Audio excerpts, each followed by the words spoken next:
Hello दोस्तों, स्वागत है आपका हमारे यूट्यूब चैनल याहू बाबा पे। ये हमारा माई सीक्वल कोर्स से रिलेटेड थर्ड ट्यूटोरियल है और इस कोर्स में आप सीखने वाले हैं कि कैसे हम सीक्वल की कमांड को यूज़ करके माई सीक्वल के अंदर टेबल क्रिएट कर सकते हैं।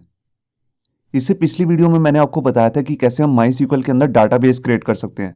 अब डाटाबेस क्रिएट होने के बाद हमारा सबसे पहला काम जो होता है वो होता है उसके अंदर टेबल क्रिएट करना, जिसके अंदर हम कुछ इस तरीके का डाटा सेव कर सकें। देखिए, जैसे हमारे यहाँ पर सामने आपको एक टेबल दिख रहा है, उसमें 3 कॉलम्स है, नेम, एज और जेंडर, और उसमें मल्टीपल रिकॉर्ड्स भी आ रहे हैं। तो सबसे पहला जो हमारा काम है वो है टेबल बनाना। तो जब भी हमें माई सीक्वल के अंदर कोई भी टेबल बनाना है तो उसके लिए हमारे को 3 चीज़ों की ज़रूरत होती है। सबसे पहले जो भी हम टेबल बना रहे हैं उसका नेम क्या है। हम एक ही डाटाबेस के अंदर मल्टीपल टेबल्स भी बना सकते हैं, तो उसमें हर टेबल के लिए हमारे को एक नेम देना होता है। इसके बाद जो हमारा दूसरा चीज़ होती है जो हमें ज़रूरत होती है टेबल बनाने के लिए, वो है कि उसका कॉलम कौन कौन से होंगे, उनका नेम क्या है। जैसे आप यहाँ पे देख रहे हैं हमारे पास 3 कॉलम है, नेम, एज और जेंडर। इसके बाद जो हमारा तीसरी चीज़ होती है वो है कि कॉलम की डाटा टाइप क्या होगी, मतलब कि जो कॉलम के अंदर डाटा आने वाला है उसकी टाइप क्या है। जैसे आप देख रहे हैं कि यहाँ पर जो नेम है उसकी डाटा टाइप बनेगी मान लीजिए स्ट्रिंग, और एज है तो उसके अंदर आप देखिए न्यूमेरिक वैल्यू आ रही है तो उसकी डाटा टाइप होगी न्यूमेरिक, और जेंडर के अंदर भी आप देख रहे हैं स्ट्रिंग वैल्यू आ रही है। जब ये तीनों चीज़ें हम तय कर लेते हैं कि हमें क्या क्या रखनी है, उसके बाद हम अपना टेबल क्रिएट कर सकते हैं। तो उसके लिए पर्टिकुलर एक कमांड होती है, आइए उसको देखते हैं। यहाँ देखिए, यहाँ पर हमारे सामने एक कमांड है जो टेबल क्रिएट करने के लिए हम यूज़ करते हैं। ये एक सीक्वल की कमांड है, आप इसको किसी भी डाटाबेस के साथ यूज़ कर सकते हैं। देखिए, इसमें सबसे पहले हमारे पास 2 कीवर्ड आएंगे, क्रिएट टेबल, ये आपको लिखने ही है। इसके बाद आपको ग्रीन कलर में जो दिख रहा है वो है टेबल का नेम। आप जौन सा भी टेबल का नेम रखना चाहते हैं वो आप रख सकते हैं। बस आपको एक चीज़ का ध्यान देना है कि उसमें आप स्पेस नहीं डाल सकते, उसमें आप अंडरस्कोर ले सकते हैं या कैमल केस के अंदर वो नेम लिख सकते हैं। फिर उसके बाद हमारे पास आ जाती है यहाँ पे राउंड ब्रेसेस। आप देख रहे हैं यहाँ पे राउंड ब्रेसेस नीचे बंद हो जाएंगी। इसके अंदर हम जितने भी कॉलम्स लेना चाहते हैं वो ले सकते हैं। सबसे पहले हमें लेना होगा कॉलम का नेम, फिर उसके बाद उसकी डाटा टाइप कि वो स्ट्रिंग है या न्यूमेरिक है। इस तरह आप यहाँ पे कॉमर्स डाल के जितने मर्जी कॉलम लेना चाहते हैं उस टेबल के अंदर वो ले सकते हैं। अब यहाँ से आपको पता तो लग गया कि हम टेबल कैसे क्रिएट कर सकते हैं इस कमांड को यूज़ करके। अब मैं थोड़ा डिटेल में बताता हूँ कि डाटा टाइप्स कौन कौन सी होती हैं हमारे पास माई सीक्वल के अंदर। बेसिकली जो हमारे पास माई सीक्वल के अंदर डाटा टाइप्स आती हैं वो उसको मैंने 3 कैटेगरी में डिवाइड किया है, जो कि है स्ट्रिंग, न्यूमेरिक और डेट एंड टाइम। हमारे पास जो जितना भी डाटा होता है वो इन 3 टाइप्स के अंदर ही आता है। तो आइए पहले देखते हैं कि स्ट्रिंग के अंदर हमारे पास कौन कौन सी डाटा टाइप्स आती हैं। यहाँ पर देखिए, यहाँ पर हमारे पास एक लिस्ट है 14 अलग अलग स्ट्रिंग डाटा टाइप्स की, जिसमें से इन सारी डाटा टाइप्स का जो यूज होता है वो होता है स्ट्रिंग वैल्यू को स्टोर कराने के लिए, मगर इनमें सिर्फ एक डिफरेंस होता है, वो होता है इनकी लेंथ को लेके। देखिए, जैसे हमारे पास यहाँ पे सबसे पहला है कैर। कैर मतलब करेक्टर, तो उसकी जो हमारे पास लेंथ है वो है 0 से 255 करेक्टर तक, मतलब कि वो इतनी ही वैल्यू ही स्टोर कर सकता है। आप इसमें अपनी मर्जी की फिक्स वैल्यू भी दे सकते हैं। उसके लिए आप यहाँ पे राउंड ब्रेसेस के अंदर जितना भी साइज दे देंगे, देखिए जैसे मान लीजिए मैंने इसमें दे दिया 5, तो अब कॉलम के अंदर सिर्फ 5 करेक्टर ही सेव हो सकते हैं, उससे ज्यादा नहीं। इसके बाद जो हमारी डाटा टाइप है वह है वेरकैर। वेरकैर की जो लेंथ होती है वो थोड़ी ज्यादा होती है, वो होती है 0 से लेकर 65,535 तक, मतलब कि आप इसमें बहुत बड़े बड़े पैराग्राफ भी डाल सकते हैं। इसके बाद हमारी 2 टाइप्स हैं, थर्ड और फोर्थ नंबर पे बाइनरी और वेर बाइनरी। ये दोनों भी बेसिकली कैर और वेर की तरह ही काम करती हैं, और इनमें भी वैसी ही लेंथ आती है। जैसे बाइनरी भी उतनी लेंथ लेता है जितनी कैर, और वेर बाइनरी भी उतनी लेंथ लेता है जितना वेर कैर। बस इसमें डिफरेंस ये होता है कि इसमें एक बाइनरी वैल्यू सेव होती है। बाइनरी वैल्यू मतलब जैसे 1010 की बाइनरी फॉर्म बनती है कोई भी वैल्यू की, वो हम इसमें सेव करवा सकते हैं। इसके बाद हमारे पास 5th नंबर पे है टीनी टेक्स्ट। टीनी टेक्स्ट की जो करेक्टर्स है वो है फिक्स्ड, मतलब कि 255 करेक्टर ही हम इसमें ले सकते हैं। तो आप ऊपर देख रहे होंगे कि कैर में भी यही है 255 तक, मगर ये 255 तक फिक्स्ड है। उसमें वहां पर आप अपनी मर्जी की भी कोई करेक्टर फिक्स करना चाहते हैं, जैसे मैंने आपको एग्जांपल दिया था 5 का, तो आप वहां पे दे सकते हैं। मगर यहाँ पर आपको ऐसा कुछ नहीं है, बस इसमें जो मैक्सिमम करेक्टर्स आएंगे वो आएंगे 255। इसके बाद जो हमारा 6th नंबर पे डाटा टाइप है वो है टेक्स्ट। टेक्स्ट में हम बाइट्स में डाटा स्टोर कराते हैं। देखिए, उसके अंदर एक लिमिट फिक्स्ड है, वो है 65,535 बाइट्स, मतलब कि डाटा जो है वो बाइट्स में सेव होगा। इसके बाद हमारे पास 7th और 8th नंबर पे 2 डाटा टाइप्स हैं, मीडियम टेक्स्ट और लॉन्ग टेक्स्ट। ये डाटा टाइप हम तब यूज करते हैं जब हमें बहुत बड़े बड़े पैराग्राफ सेव कराने हो, तो इनकी भी अलग अलग लिमिट है। जो मीडियम की लिमिट है वो है 1,67,77,215, और ये भी करेक्टर्स में, मतलब कि इतने करेक्टर्स ये ले सकता है। और जो लॉन्ग टेक्स्ट की हमारे पास लेंथ है वो थोड़ी ज्यादा है, वो है 4,29,49,67,275 करेक्टर्स, मतलब कि ये भी करेक्टर के अंदर ही वैल्यू स्टोर करवाएगा। और इसके बाद हमारे पास 3 अलग अलग वैल्यूज हैं 9, 10th और 11 नंबर पे, और साथ में 12th नंबर पे भी। ये सारी ब्लॉब से रिलेटेड नेम है इनके, tiny blob, blob, medium blob और लॉन्ग ब्लॉब। ये जितने भी ब्लॉब वाले डाटा टाइप्स होती हैं इनके अंदर बाइट में डाटा स्टोर होता है। जैसे टीनी ब्लॉब है उसका है 255 बाइट्स, ब्लॉब का है वो है 65,535, मीडियम ब्लॉब का है 1,67,77,215 बाइट्स, और लास्ट में जो है लॉन्ग बाइट, इसकी लेंथ है 4,29,49,67,295 बाइट्स। इसके बाद लास्ट में जो हमारे पास दो डाटा टाइप बचती हैं ये सेम से ही काम करती हैं, इनम और सेट। इसमें होता क्या है कि हम वैल्यूज का एक सेट दे देते हैं और कॉलम के अंदर उन्हीं वैल्यूज में से कोई एक वैल्यू आ सकती है। मान लीजिए मैंने इसमें 3 कलर दे दिए, जैसे वेल 1 की जगह पर मैंने डाल दिया रेड, फिर ग्रीन, फिर ब्लू। मैं इससे ज़्यादा भी इसमें लिस्ट में वैल्यू डाल सकता हूँ, मतलब कि जितनी भी वैल्यू डालनी है उसके बीच में कोमा होना चाहिए। अब जैसे मान लीजिए 3 कलर दिए रेड, ग्रीन और ब्लू, तो अब कॉलम के अंदर जब भी हम कोई वैल्यू डालेंगे, मतलब कि कोई नई रो ऐड करेंगे, तो इस कॉलम के लिए हम इन 3 वैल्यूज में से ही कोई वैल्यू ले सकते हैं, या तो रेड लेंगे या ग्रीन या ब्लू। बस इन दोनों में जो आपस में डिफरेंस है वो है लिस्ट के नंबर्स का। जो इनम है उसमें ज़्यादा लिस्ट की हम वैल्यू स्टोर कर सकते हैं, वो है 65,535 तक वैल्यू आ सकती है इसकी लिस्ट में। और जहाँ पे सेट है वहाँ पर सिर्फ ओनली 64 वैल्यूज ही सेव कर सकते हैं हम।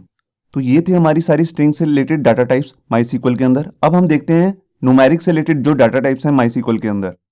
यहाँ देखिए, यहाँ पर भी हमारे पास 13 अलग अलग तरीके की न्यूमेरिक डाटा टाइप्स हैं, और इनमें भी बेसिकली जो डिफरेंस होता है वो होता है लेंथ को लेके।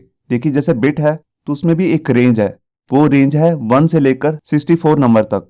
और उसके बाद जो टिनीट है उसकी रेंज है -128 से लेकर 127 नंबर तक।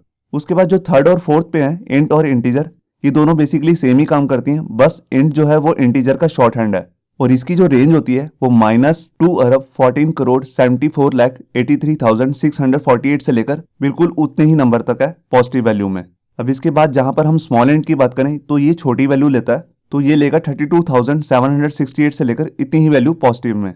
और मीडियम इंट जो है वो इससे थोड़ी बड़ी वैल्यू लेगा 83,88,608 से लेकर इतनी ही पॉजिटिव वैल्यू में। और जो बिग इंट है इसके बाद 7 नंबर पे, उसमें हम बहुत बड़ी वैल्यू ले सकते हैं। मान लीजिए अगर आपने फोन नंबर स्टोर कराना है तो आप इसको यूज कर सकते हैं, फोन नंबर जैसे मोबाइल नंबर। तो यहाँ देखिए ये बहुत ही बड़ी वैल्यू है और इसमें लगभग 19 अलग अलग डिजिट्स आ रहे हैं।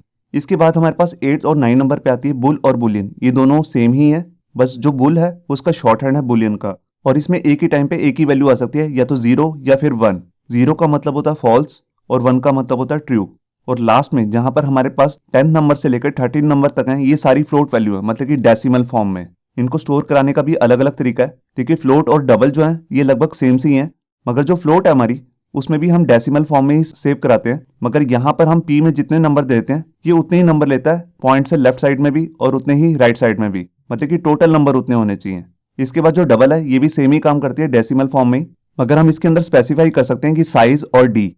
साइज का मतलब होता है कि जो हमारी डॉट है उससे लेफ्ट साइड में कितने डिजिट्स आएंगे, और डी का मतलब होता है कि डॉट से राइट साइड में कितने डिजिट्स आ सकते हैं। इसके बाद जो हमारा 12th और 13 नंबर पे है वो है डेसिमल और डीईसी। ये दोनों सेम ही है, बस जो डीईसी है वो डेसिमल का शॉर्ट हैंड है। और डेसिमल और डबल में एक डिफरेंस है कि डेसिमल के अंदर जो साइज और डी है उसकी वैल्यू फिक्स्ड है। वो ये है कि साइज में हम मैक्सिमम 60 डिजिट तक डाल सकते हैं और डी में हम मैक्सिमम 30 डिजिट तक डाल सकते हैं। तो ये थे हमारी न्यूमेरिक से रिलेटेड डाटा टाइप्स माईसीक्वल के अंदर। अब हम देखते हैं डेट और टाइम से रिलेटेड हमारे पास कौन कौन सी डाटा टाइप्स हैं।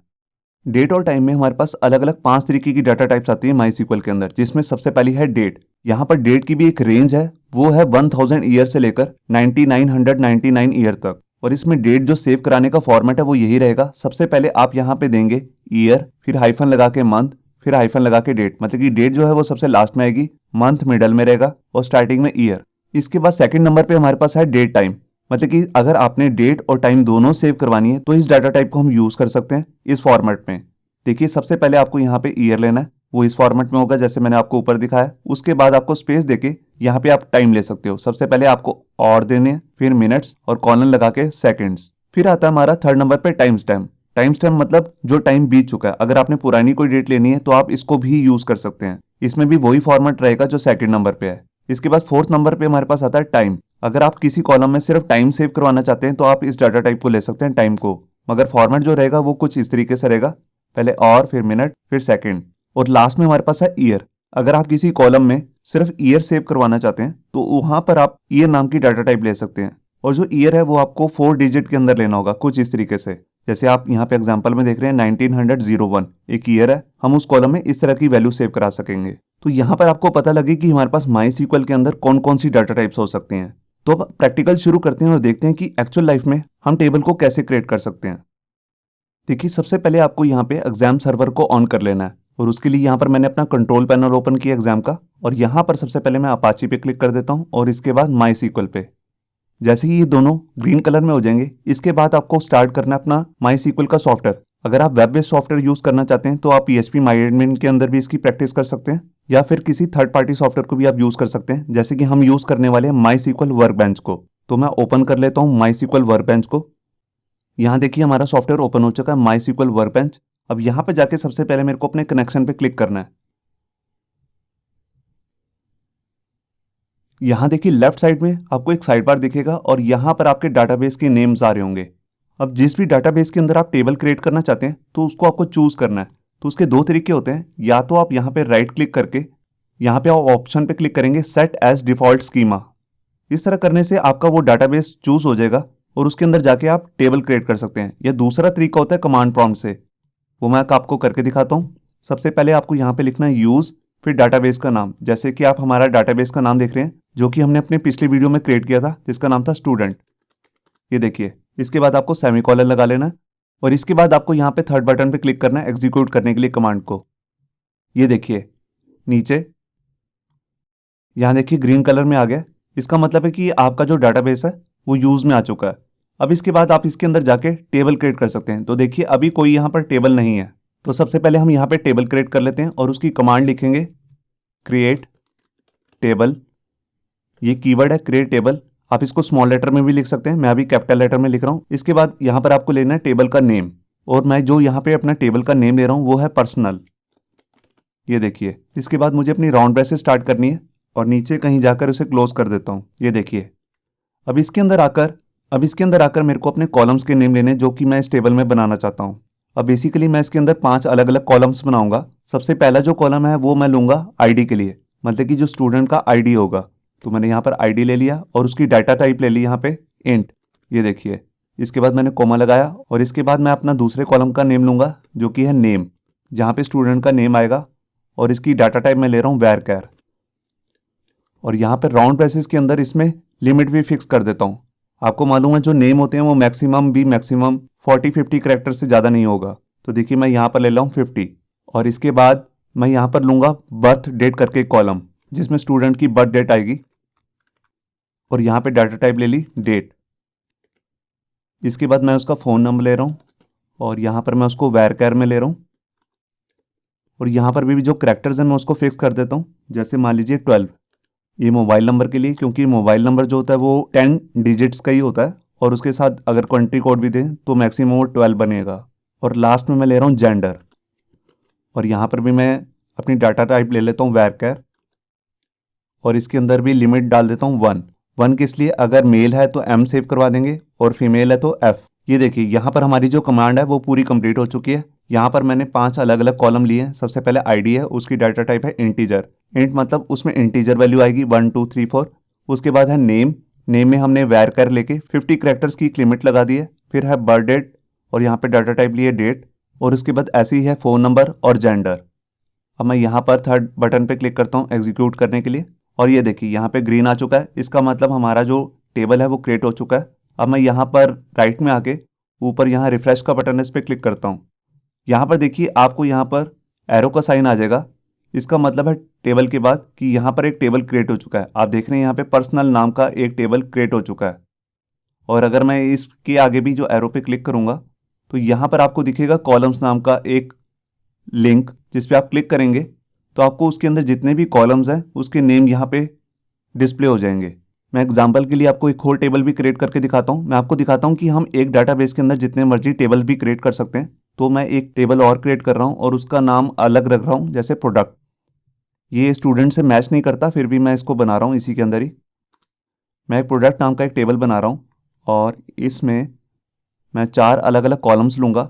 जैसे प्रोडक्ट का आईडी के लिए मैं ले रहा हूँ PID, और वो इंट होगा, उसकी डाटा टाइप रख ली। फिर प्रोडक्ट के नेम के लिए मैं कॉलम का नेम ले रहा हूँ P नेम, मतलब कि जो भी एक प्रोडक्ट होगा उसका नेम क्या है। और इसको मैं वैर कैर में स्टोर करा रहा हूँ और इसमें भी लिमिट लगा रहा हूँ 50 कैरेक्टर्स की। इसके बाद जो भी प्रोडक्ट बनाने वाली कंपनी है उसका नाम सेव करवा लूँगा। यहाँ पे पी कंपनी नाम से मैं एक कॉलम बना रहा हूँ और इसमें भी लिमिट लगा देता हूँ 50 की। ये देखिए 50 कैरेक्टर्स आ जाएंगे इसके अंदर भी।